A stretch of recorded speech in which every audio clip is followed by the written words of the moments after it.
tatalon na po ako.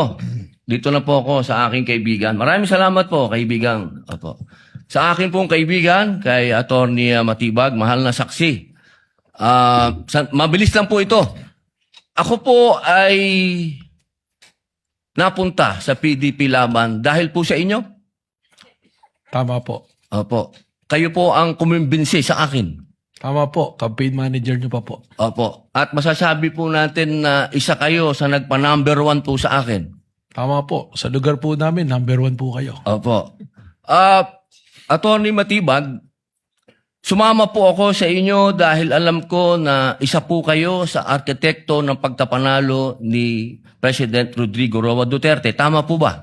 Hindi po. Sapagkat noong 2016, ako po ay ang campaign manager ng Region 4A ni Secretary Mar Rojas po. Ayun. So hindi po kayo connected nung panahon na yon kay Pangulong Rodrigo Roa Duterte? Hindi po. Opo. Kung kayo po ay nagtatrabaho sa mga iba't ibang politiko, kayo po ba ay matatawag na political analyst o political ano pang tawag po doon? Yung mga nagsasagawa, nagpapatakbo ng politika ng bawat politiko? Well, maaari pong matawag na tayo ay tumutulong sa ating pinaniniwalaan na kung sino po ang dapat manungkulan sa ating bayan. Opo. Ibig po sabihin, pwede po kayong gumawa ng isang kandidato at manalo.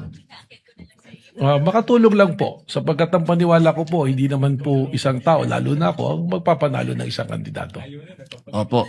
So ngayon po, masasabi po natin na pwede po kayong magtrabaho bilang isang political operator? Ano po bang konteksto ng political operator? Ang ibig ko po sabihin, ako po ay nasasama sa isang political party noon. So tumutulong po tayong maipanalo ang isang kandidato ng political party. Opo.